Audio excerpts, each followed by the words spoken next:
اعوذ باللہ من الشیطان اللعین الرجیم بسم اللہ الرحمن الرحیم الحمد للہ والصلاة علی اہلہا اما بعد فقد قال امامنا جعفر الصادق علیہ الصلاۃ والسلام ان من تمام الصوم اعطاء الزکوٰۃ کما ان الصلاۃ علی محمد من تمام الصلاۃ۔ آج ہم بات کرتے ہیں زکوٰۃ فطرہ کے بارے میں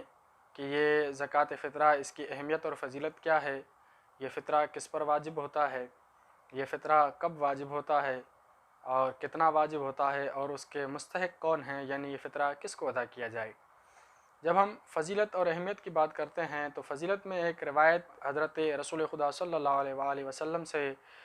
نقل ہوئی ہے کہ آپ فرماتے ہیں من صام شہر رمضان و ختمہ بصدقۃ،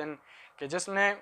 رمضان کے روزے رکھے اور اس کا خاتمہ صدقہ پر یعنی فطرہ دینے پر کیا، اور وہ غسل کر کے نماز ادا کرنے کے لیے گیا تو اذا رجع مغفورا لہو، تو اب جب وہ پلٹے گا تو اس حالت میں پلٹے گا کہ خداوند عالم اس کے تمام گناہ معاف کر چکا ہوگا۔ اسی طرح حضرت امیر المومنین علی بن ابی طالب علیہ الصلوۃ والسلام سے منقول ہے کہ عید الفطر کے دن میں فرمایا کہ ادو فطرتکم فإنہا سنت نبیکم و فرضۃ واجبۃ من ربکم، کہ فطرہ ادا کرو کہ یہ فطرہ تمہارے نبی کی سنت اور اللہ تبارک و تعالیٰ کی طرف سے تم پر واجب کیا گیا ہے۔ اسی طرح امام جعفر صادق علیہ الصلوۃ والسلام سے روایت منقول ہے ان من تمام الصوم اعطاء الزکوٰۃ، کہ روزے مکمل کرنے کی شرائط میں سے ایک شرط یہ ہے کہ زکوٰۃ کو ادا کیا جائے، یعنی اس کے روزے تب تک مکمل نہیں ہوتے جب تک وہ زکوٰۃ فطرہ کو ادا نہیں کرتا۔ اور امام مثال دے کر فرماتے ہیں کہ کما ان صلاۃ علی محمد من تمام الصلاۃ، کہ جس طرح محمد مصطفیٰ صلی اللہ علیہ وآلہ وسلم اور ان کے آل پر درود بھیجنا نماز کو مکمل کرنے کی شرائط میں سے ہے، کہ نماز تب مکمل ہوگی، تب قبول ہوگی جب محمد و آل محمد پر درود بھیجا جائے، تو اسی طرح روزے بھی تب قبول ہوتے ہیں جب زکوٰۃ فطرہ ادا کی جاتی ہے۔ یعنی جس طرح محمد مصطفیٰ پر درود بھیجنے کے بغیر نماز قبول نہیں ہوتی، اسی طرح فطرہ دیے بغیر جو عمدن ترک کرتا ہے فطرے کو، اس کے پاس استطاعت بھی ہے اور وہ تمام شرائط جو زکوٰۃ فطرہ کے وجوب کے لیے ہیں وہ تمام اس میں پائی جاتی ہیں، ان تمام صورتوں کے ہوتے ہوئے اگر وہ فطرہ ادا نہیں کرتا تو گویا اس کے روزے جو ہیں وہ قبول نہیں ہوتے۔ اب یہ فطرہ کس پر واجب ہوتا ہے؟ تو 5 شرائط ہیں فطرہ واجب ہونے کے لیے۔ پہلی شرط یہ ہے کہ عاقل ہو، اس کے بعد بالغ ہو، غنی ہو، بے ہوش نہ ہو اور آزاد ہو۔ ان شرائط کو مد نظر رکھتے ہوئے اگر کوئی شخص عاقل نہیں یعنی مجنون ہے، بالغ نہیں یعنی بچہ ہے،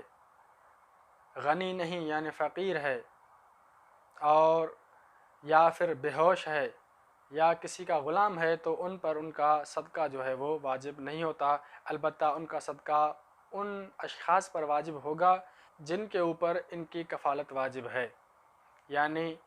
اگر کوئی شخص بے ہوش ہے، اگر کوئی شخص غلام ہے، اگر کوئی بچہ ہے، اگر کوئی مجنون ہے، تو جو اس کی کفالت کر رہا ہے اس شخص پر ان کا فطرہ واجب ہو جاتا ہے۔ یہ فطرہ واجب ہوتا ہے اس وقت جب شوال کا چاند نظر آ جائے، یعنی رمضان مبارک کا جو غروب آفتاب ہے اس کے بعد جب شوال کا چاند نظر آتا ہے تو اس وقت جو ہے وہ فطرہ واجب ہو جاتا ہے۔ اب اس وقت اگر کوئی شخص کسی کے پاس کھانا کھانے والا گردانا جاتا ہے، اس کا مہمان گردانا جاتا ہے، تو اس شخص کا فطرہ بھی میزبان پر واجب ہے۔ یہ فطرہ جب واجب ہو جائے تو کتنا دینا چاہیے؟ 1 سا اس شے کی جو آپ کے علاقے میں غذا کے طور پر استعمال ہوتی ہے، مثلا گندم ہے، چاول ہیں، کھجور ہے، کشمش ہے، ان میں سے جو چیز آپ کے علاقے میں غذا کے طور پر استعمال ہوتی ہے اس کا 1 سا یعنی تقریباً 3 کلو گرام فطرہ دینا واجب ہے۔ اب یا تو وہ 3 کلو گرام اس چیز کا دے یا اس کی نقد رقم دے دے، تب بھی فطرہ ادا ہو جاتا ہے۔ جس شخص پر فطرہ واجب ہو چکا ہے اگر اس نے شوال کے چاند نظر آنے کے وقت سے لے کر عید نماز تک فطرہ ادا نہیں کیا تو اگر اس کے بعد فطرہ دیتا ہے، یعنی جب زوال ہو چکا، جب عید نماز ختم ہو چکی، اب اگر کوئی فطرہ ادا کرتا ہے تو فطرے کو ادا یا قضا کی نیت کے بغیر ادا کرے گا۔ اور اسی طرح رمضان سے پہلے یا رمضان میں بھی فطرہ دیا جا سکتا ہے، لیکن اس صورت میں کہ وہ فطرے کی جو قیمت ہے اس کو قرض کے طور پر کسی فقیر کو دے گا، اور جب شوال کا چاند نظر آئے گا تو وہ پیسے جو وہ قرض کے طور پر فقیر کو دے چکا ہے وہ اپنے فطرے میں جو ہے وہ شمار کرے گا، تو اس کا فطرہ ادا ہو جائے گا۔ اب آتے ہیں کہ فطرہ کس کو دیا جائے، یعنی مستحقین فطرہ کون ہیں؟ تو آقا سید علی سیستانی کے فتوے کے مطابق فطرہ فقط شیعہ فقیروں کو ہی دیا جا سکتا ہے، لیکن اگر آپ کے علاقے میں کوئی مستحق شیعہ فقیر نہیں ہے جسے زکوٰۃ دی جائے، زکوٰۃ فطرہ دی جائے، تو پھر اہل سنت برادران کو بھی فطرہ دیا جا سکتا ہے، لیکن شرط یہ ہے جس کو فطرہ دیا جا رہا ہے وہ ناسبی نہ ہو اور دشمن آل محمد اور ان سے عداوت رکھنے والا نہ ہو۔ اگر ایسے شخص کو فطرہ دیا جائے گا تو یہ جائز نہیں ہے۔ غیر سید کا فطرہ سید کو نہیں دے سکتے،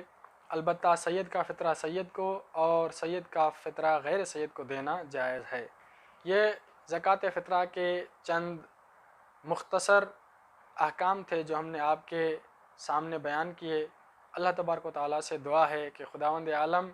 ہمیں تمام واجبات کو انجام دینے کی توفیق عنایت فرمائے۔ والسلام علیکم ورحمۃ اللہ وبرکاتہ۔